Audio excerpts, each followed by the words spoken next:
नमस्कार। हिंद किसान के फेसबुक पर आप सभी का बहुत बहुत स्वागत है। मैं हूं आपके साथ अनिका हैरन और हमारे साथ हमारे एडिटर इन चीफ हिंद किसान के हरवीर जी मौजूद हैं। हमारे साथ हमारे संवाददाता शशांक पाठक मौजूद हैं। और जो आज की बड़ी खबर है कि 19 अक्टूबर को पंजाब में एक स्पेशल सेशन बुलाने की बात हुई थी और उसी के तहत अमरिंदर सिंह जी ने वो स्पेशल सेशन बुलाया।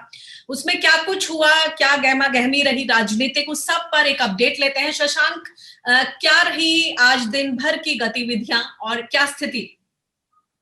देखिए, जिस दिन से कैप्टन अमरिंदर सिंह ने कहा था कि विधानसभा का विशेष सत्र बुलाएंगे इन कृषि कानूनों के खिलाफ, तभी से सबकी निगाहें टिकी हुई थी कि किस तरह से राज्य सरकार क्या करेगी, कैप्टन अमरिंदर सिंह क्या करेंगे, क्योंकि उसमें ये भी सामने आ रहा था कि उनके क्षेत्राधिकार में है ये, राज्य सरकार क्या ऐसा कर सकती है कि सेंटर के किसी बिल को या किसी कानून को उसके खिलाफ कोई बिल ले आए या उसको अब डाउन करने के लिए कोई बिल ले आए। तो ये सब लोग देखना चाह रहे थे कि कौन सा तरीका ऐसा कैप्टन अमरिंदर सिंह निकालते हैं। और वो कहते भी रहे कि कई वकीलों से, कई कानूनी सलाहकारों से उनकी बातचीत चल रही है। पहला जो दिन था, पहले ये सत्र, जो विशेष सत्र बुलाया गया था, पहले एक दिन का था, यानी कि सिर्फ वो आज सब कुछ हो जाना था। लेकिन बीते दिन देर रात रविवार को ये सत्र 2 दिन का कर दिया गया। तो आज का जो दिन था, वो सदन के अंदर तो इतनी गहमा गहमी या इतनी चर्चा तो बिल पर नहीं हुई जितनी सदन के बाहर हुई। शिरोमणि अकाली दल ने कैप्टन अमरिंदर सिंह की सरकार पर यह आरोप लगाया कि वो केंद्र सरकार के साथ उनका मैच फिक्स है और वो कोई भी इस तरह का कानून या कोई भी इस तरह का काम नहीं करने जा रहे हैं जिससे उन 3 कृषि कानूनों के खिलाफ राज्य सरकार की प्रतिबद्धता या पंजाब की जो सरकार है उसकी प्रतिबद्धता को दिखा पाए। आम आदमी पार्टी इस बात को लेकर लगातार प्रोटेस्ट करती रही। पहले उसने सदन के बाहर जो तीनों कृषि कानून है उनकी प्रतियों को, उनकी कॉपियों को फाड़ा। उसके बाद वो अंदर गए तो उन्होंने कहा कि आप जो प्रस्ताव लाना चाहते हैं, जो बिल आप लाना चाहते हैं सदन के अंदर, उसकी एक एक कॉपी सभी विधायकों को दें, वो किसी भी पार्टी के विधायक हो। लेकिन काफी देर तक अभी भी शायद उनके जो तमाम विधायक हैं, जो लास्ट अपडेट हमारे पास है, वो सदन के अंदर बैठे हुए हैं और उनका कहना है कि वो तब तक नहीं उठेंगे जब तक बिल की कॉपी उनको नहीं मिल जाएगी। लेकिन उम्मीद ये की जा रही है कि जो दूसरा दिन होगा, यानी कि कल का दिन होगा मंगलवार को, वो काफी खास नजर रखना होगा उसमें, और किस तरह से पंजाब सरकार इन बिलों को के खिलाफ अपना काम वहां पे करती है सदन के अंदर, वो देखना होगा। जी, हरवीर जी, आपसे समझना चाहेंगे कि जैसे शशांक ने ये बात सामने रखी कि जो विपक्षी पार्टियां हैं उनको कहीं ना कहीं कॉन्फिडेंस नहीं आ रहा है या फिर वो इस तरह का इमेज प्रोजेक्ट करना चाह रही है कि सरकार जो है, जो राज्य सरकार है, वो कहीं ना कहीं मिली हुई है। इस फैसले में मैच फिक्सिंग के आरोप लग रहे हैं। इसको आप कितना सही मानते हैं? इसको थोड़ा सा क्लियर किया जाए दर्शकों के लिए, क्या है स्थिति? असल में देखिए अनिका, पंजाब में जो स्थिति है आज के समय में पॉलिटिकल, सारे राजनीतिक दल इन बिलों का विरोध कर रहे हैं। कांग्रेस की सरकार है, वो लगातार विरोध कर रही है। उन लोगों ने किसान संगठनों के साथ आंदोलन में हिस्सा लिया। राहुल गांधी वहां गए, उन्होंने किसान न्याय मार्च निकाला और कैप्टन अमरिंदर सिंह मुख्यमंत्री जो है वहां के, वो लगातार उनके साथ रहे रैलियों में। और सरकार ने कहा कि हम इन कानूनों को यहाँ लागू नहीं होने देंगे और जो भी कानूनी रूप से ठीक होगा इनको रोकने के लिए वो हम करेंगे। उसी में ये विशेष सत्र बुलाने की बात आई थी। किसान संगठनों ने भी पिछले दिनों मांग की थी कि विशेष सत्र बुलाया जाए, तो विशेष सत्र हो रहा है। बाकी जो दोनों दल हैं, क्योंकि वहाँ जमीनी हकीकत ये है कि वहां पर इन कानूनों के खिलाफ जो आंदोलन है वो एक तरीके से सोशल मूवमेंट बन चुका है। वहाँ का हर तबका उनके खिलाफ हो गया है। वहाँ एसजीपीसी उसके खिलाफ है और लोग सड़कों पर बैठे हैं, रेलवे ट्रैक्स के ऊपर बैठे हैं। वहाँ के सारे जो कलाकार हैं, जो एक तरीके के जो कल्चरल जो लोग हैं, कल्चरल एम्बेसडर जो होते हैं, वो सब भी इसके खिलाफ किसानों के साथ खड़े हैं। अब ऐसे में हर पार्टी कोई ना कोई ऐसा रास्ता अपनाती है कि वो हाईलाइट हो। अब जैसे आज आम आदमी पार्टी के लोग काले कपड़े पहन करके गए और वो सदन के अंदर बैठ गए हैं। लोग ट्रैक्टरों के ऊपर गए हैं, जो विधायक हैं ट्रैक्टर लेकर के गए सोलिडेरिटी दिखाने के लिए किसानों के साथ। अकाली दल भी लगातार उसके खिलाफ बैठ के कर रहा है, मार्च कर रहा है। उन्होंने एनडीए को छोड़ा, मंत्री पद छोड़ा केंद्र में, और उनके जो ये नेता हैं वहां पर, वो लगातार बयान दे रहे हैं कि केंद्र सरकार ने उनसे कोई इस बारे में बात नहीं की, कोई उस पर चर्चा नहीं हुई। तो वो अपना पक्ष रखने की कोशिश करें, क्योंकि सबको अपना पॉलिटिकल एजेंडा जो है उसको लेकर के कुल मिलाकर स्थिति ये है कि वो सब खिलाफ है। अपने आप को हाईलाइट कराने के लिए ये सब कोशिश कर रहे हैं। खिलाफ है, अब मगर कल सब अपने अपने तरीके से ये लड़ाई लड़ना चाहते हैं और ये चाहते हैं, ये बिल्कुल गर्ज कराना चाहते हैं कि हम इसमें हाँ कहीं भी पीछे नहीं है। तो बिल्कुल, ये एक मैसेज है। अब ये उसमें कि इसमें कोई भरोसा नहीं हो सकता और इसमें कोई सच्चाई नहीं है कि नूरा कुश्ती लड़ रहे हैं, केंद्र के साथ खड़े। ये सिर्फ बयानबाजी है, लेकिन जो दिख रहा है वो कहीं भी इन चीजों को कोरिलेट नहीं करता। दूसरी बात जो शशांक ने सामने रखी कि अब सबकी निगाहें पंजाब पे टिकी हैं और कल का दिन बहुत महत्वपूर्ण होने वाला है, और इस लिहाज से कि क्या राज्य सरकार, केंद्र सरकार द्वारा लाए गए इन कानूनों को किसी तरह से उनके इम्पैक्ट को, खतरनाक जो उनकी दायरा है उसको कुछ सीमित करने तक की जहां तक बात है, उसमें क्या क्या विकल्प हैं राज्य सरकार के पास। अमरिंदर सिंह जी ने कहा कि हम सुप्रीम कोर्ट तक जाएंगे। असल में देखिए, ये लड़ाई अब 3 स्तरों पर है। एक तरफ तो जमीन पे किसान लड़ाई लड़ रहे हैं सरकार के खिलाफ, दूसरे पॉलिटिकल पार्टीज लड़ाई लड़ रही हैं और इसीलिए ये विधानसभा का सत्र बुलाया गया है।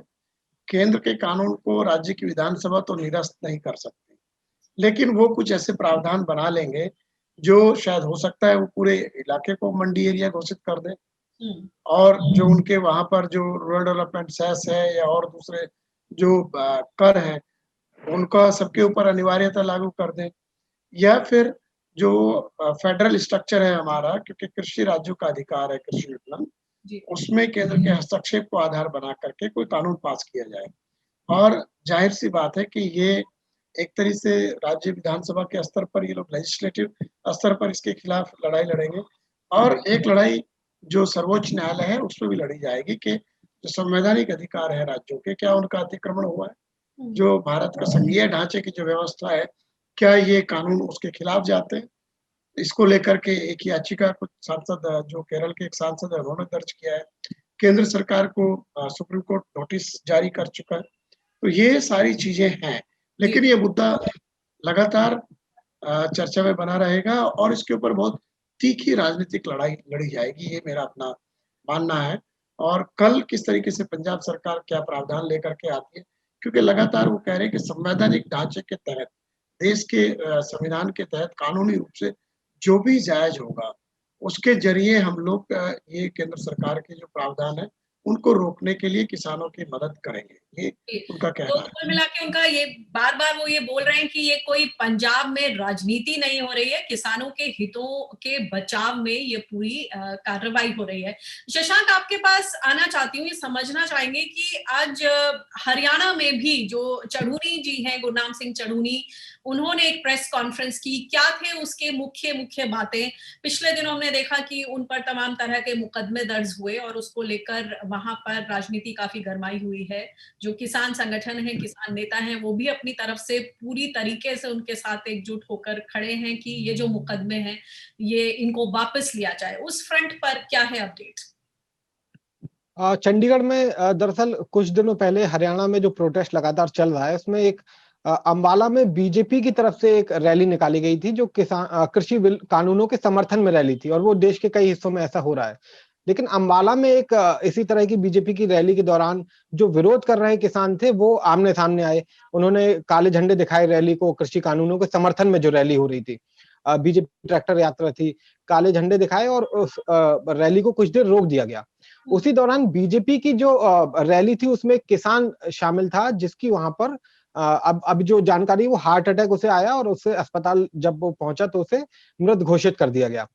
पुलिस ने उस मामले में जो प्रदर्शन कर रहे किसान थे, एक तरह से जो रैली को काले झंडे दिखा रहे थे, रैली का विरोध कर रहे थे, उनमें 5 किसानों पर नामजद 302 का मुकदमा दर्ज किया और करीब 7 किसानों पर अन्य के तौर पर उन पे मुकदमे दर्ज किए गए धारा 302 के। तो आज जो हरियाणा में जो अब ये मामला है कि किसानों पर मुकदमे दर्ज किए जा रहे हैं। अभी तक गुरनाम सिंह चढ़ूनी जो एक तरह से वहां पे चेहरा रहे हैं पूरे इस आंदोलन का, लीड करते रहे, तमाम शुरुआत ही एक तरह से हम कह सकते हैं कि गुरनाम सिंह चढ़ूनी के नेतृत्व में की गई थी। उन पर कई तरह के केस पुलिस ने और प्रशासन ने वहां किए और अब यहाँ किसानों पर केस किए गए। तो किसानों की मांग ये है वहां पर, जिसमें गुरनाम सिंह चढ़ूनी आज शामिल रहे थे चंडीगढ़ में, कि 29 अक्टूबर तक खट्टर सरकार उन सभी किसानों पर मुकदमे वापस ले, नहीं तो 29 अक्टूबर को किसान अंबाला में महापंचायत करेंगे और वहां से एक नए स्तर पर प्रदर्शन की शुरुआत की जाएगी, क्योंकि उनका कहना यह है कि सरकार किसानों को दबाने के लिए, उन्हें तोड़ने के लिए अब कानून इस तरह के फर्जी मुकदमों का सहारा ले रही है। इसके साथ ही 25 तारीख को जो उस दिन जहां तक दशहरा होगा, तो 25 तारीख को हरियाणा के हर जिले में जिला स्तर पर उन्होंने प्रधानमंत्री नरेंद्र मोदी का पुतला फूंकने की तैयारी की है। इस तरह से उन्हें कहा गया है कि किसान संगठनों का कहना है, अगर हम कोट अनकोट कहें, कि कृषि कानूनों को लेकर किसानों के लिए अब प्रधानमंत्री मोदी रावण है और वो इसी तर्ज पर पुतला दहन करेंगे। इसके साथ ही 5 नवंबर को किसान पूरे देश में नेशनल हाईवे को जाम करेंगे। तो उसके साथ ही खट्टर सरकार पर और वहां पे दुष्यंत चौटाला पर लगातार ये दबाव बना रहे हैं किसान संगठन कि जिस तरह से शिरोमणि अकाली दल ने ये पूरा एनडीए के साथ छोड़ा है, वैसे ही जेजेपी खट्टर सरकार से अपना समर्थन वापस ले, डिप्टी सीएम से दुष्यंत चौटाला इस्तीफा ले। तो पंजाब और हरियाणा दोनों जगह जो आंदोलन है उसका पॉलिटिकल असर भी देख रहे हैं हम, और उसका तेज होता हुआ आंदोलन वो हमें दिख रहा है, और जो चंडीगढ़ में 25 तारीख से वो उसकी शुरुआत भी होगी। जी हरवीर जी, ये तो स्थिति रही जो तुरंत पंजाब और हरियाणा जो केंद्र बने हुए हैं, जो गढ़ हैं वहां पर। बाकी देश में जो स्थिति है वो क्या है? और जो प्रोक्योरमेंट की बात हो रही है, लगातार सरकार कह रही है कि आय दुगनी करेंगे, एमएसपी मिलेगा, लेकिन जो तमाम जगहों से जो अभी तक की रिपोर्ट्स आ रही हैं उससे तो ये होता नजर नहीं आ रहा है। हाँ, देखिए, एक तो आंदोलन को सिर्फ पंजाब हरियाणा तक सीमित होने की बात कहना गलत है। उत्तर प्रदेश में आंदोलन है, उत्तराखंड में आंदोलन है, मध्य प्रदेश में आंदोलन है, कर्नाटक में आंदोलन है, तमिलनाडु में आंदोलन है और महाराष्ट्र में आंदोलन की नई रूपरेखा सामने आ रही है, जो अगले कुछ दिनों में देखने को मिलेगी, मेरी जो बातचीत हुई है उन लोगों से।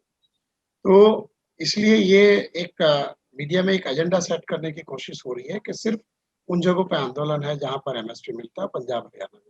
पहले तो सवाल ये है कि एमएसपी सब जगह क्यों नहीं मिलता? तो अगर दूसरी जगह किसानों ने आंदोलन नहीं किया तो आप उनको एमएसपी दे दो, वो तो आपके लिए बहुत अच्छे हैं। और सरकारी खरीद का जो सबसे बड़ा उदाहरण है, देखिए 15 साल से सरकार चल रही है बिहार में नीतीश कुमार की, और ज्यादातर समय वो एनडीए की गठबंधन की सरकार रही है। वहां पे तो सरकारी खरीद होती नहीं। और इसमें ये भी देखिए कि अभी पिछले 6 साल से जो केंद्र के खाद्य मंत्री रहे हैं, जिनका निधन हो गया, रामविलास पासवान का, एफसीआई तो उनके अंडर में था। वहां सरकारी खरीद क्यों नहीं होती? वहां एमएसपी क्यों नहीं मिला? इसका जवाब भी देना होगा सरकार को। अभी उत्तर प्रदेश में क्या हाल है, आप देखिए, पूरा जो तराई बेल्ट है उत्तर प्रदेश का, पीलीभीत, शाहजहांपुर, आपका ये सीतापुर, सब जगह किसान आंदोलन पे बैठे हुए हैं। वहां सरकारी खरीद नहीं हो रही है। एक एक दो दो कांटे लगाए हैं, उनमें भी खरीद नहीं हो रही है। और किसान 3-3 दिन, 4-4 दिन से वहां पर अपना धान लेकर के बैठे हुए हैं। सरकार जो आंकड़े सामने आ रहे हैं उसमें खुद दिख जाता है कि खरीद कहाँ है, कितने क्वांटिटी की खरीद हो रही है। तो ये कहना कि एमएसपी देंगे, आप देंगे नहीं, आप दे दो। अभी फसल है बाजार में, उनको सबको आप दे दो। रोक कौन रहा आपको देने से? आप इतना उत्पादन करते हैं, उसका 5%, 10% भी खरीद नहीं होती उत्तर प्रदेश में। पंजाब में वो 90% हो जाती है, हरियाणा में भी 80-90% हो जाती है। तो जाहिर सी बात है, जिनको मिल रहा है एमएसपी, उनको डर है कि छिन जाएगा, वो ज्यादा तीखा विरोध कर रहे हैं।